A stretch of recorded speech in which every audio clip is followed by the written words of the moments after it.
ব্যবস্থা ফেরাতে যে আপিল শুনানি অনুষ্ঠিত হচ্ছে সেখানে সকালেই বক্তব্য শুরু করেন অ্যাটর্নি জেনারেল মোহাম্মদ আসাদুজ্জামান। তিনি তুলে ধরেছেন কিভাবে গণতান্ত্রিক ধারাকে ব্যাহত করার জন্য তত্ত্বাবধায়ক সরকার ব্যবস্থাটিকে বিলুপ্ত করা হয়েছে।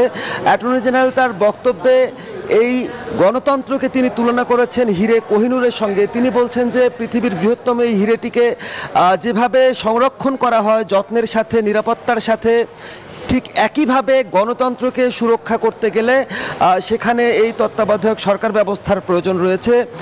যেহেতু দেশের ইতিহাসে বারবার তিনি উদাহরণ টেনেছেন যে গণতান্ত্রিক ব্যবস্থাকে ব্যাহত করা হয়েছে এবং এই দেশের মানুষের ভোটাধিকারকে হরণ করে অতীত সময়ে কি ঘটেছিল সেই বর্ণনাগুলো তিনি তুলে ধরেছেন। তিনি বলছেন যে বিগত 17 বছর দেশের মানুষ যেভাবে ভোটাধিকার থেকে বঞ্চিত হয়েছে, তার ফলে গণতন্ত্র যেভাবে ব্যাহত হয়েছে এবং দেশের মানুষের মানবাধিকার সহ নানা অধিকারগুলো যেভাবে তারা হারিয়েছে, সেখানে যদি সঠিকভাবে মানুষ ভোট দিতে পারত এবং গণতান্ত্রিক ব্যবস্থাটি যদি আমাদের দেশে কার্যকর থাকতো, সেই ক্ষেত্রে হয়তোবা অনাকাঙ্ক্ষিত অনেক ঘটনায় এড়ানো যেত।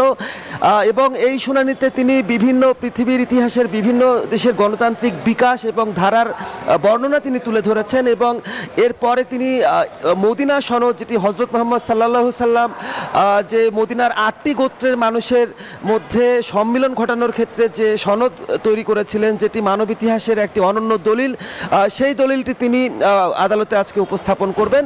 সব মিলে প্রাণবন্ত একটি শুনানি অনুষ্ঠিত হচ্ছে আপিল বিভাগে। প্রধান বিচারপতি সৈয়দ রিফাত আহমেদের নেতৃত্বাধীন এই আদালতে 7 জন বিচারপতি উপস্থিত রয়েছেন এবং আজকে এই শুনানিতে রাষ্ট্রপক্ষ তুলে ধরবে গণতান্ত্রিক ব্যবস্থা কার্যকর করার জন্য তত্ত্বাবধায়ক সরকার ব্যবস্থার প্রবর্তন হওয়া কতটুকু জরুরি।